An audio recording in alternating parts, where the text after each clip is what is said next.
হাবিবুল্লাহ বাহার কলেজের ভারপ্রাপ্ত vice principal যিনি সাইফুর রহমান তার মরদেহ আজ উদ্ধার করা হয়েছে এবং মরদেহ উদ্ধারের আগে তাকে যখন উত্তরখানে তার যে বাসা সেই বাসা থেকে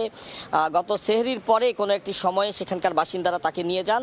স্থানীয় বিভিন্ন হাসপাতালে রক্তাক্ত অবস্থায় এবং পরবর্তীতে লেক ভিউ হাসপাতালে তাকে নেয়ার পরে ভোর 6:30 নাগাদ সেখানে তিনি মৃত্যুবরণ করেন। বর্তমানে তার মরদেহ সোহরাওয়ার্দী হাসপাতালের মর্গে আনা হয়েছে। তো আমি উত্তরখান থানার ভারপ্রাপ্ত কর্মকর্তার সাথে কথা বলেছি, তিনি আমাদের যতটুকু জানিয়েছেন যে তারা খোঁজ পেয়েছেন যা সেটি হচ্ছে এই সাইফুর রহমান সাহেব যিনি মারা গিয়েছেন তিনি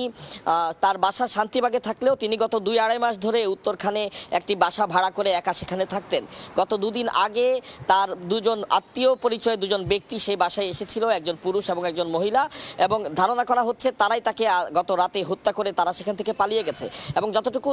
তার হত্যাকাণ্ডের ব্যাপারে ভারপ্রাপ্ত কর্মকর্তা আমাদের জানিয়েছেন, বলছেন যে তার শরীরে অসংখ্য ছুরিকাঘাত ছিল এবং সবচেয়ে বেশি যে ক্ষতটি সেটি ছিল ঘাড়ে একটি জায়গায় ছুরির একটি আঘাত ছিল,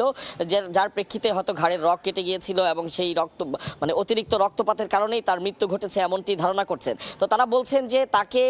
কোনো একটি রুমে বা বাথরুমে আটকে রেখে সেখানেই ছুরিকাঘাত করা হয়েছিল এবং পরবর্তীতে যখন হত্যাকারীরা তাকে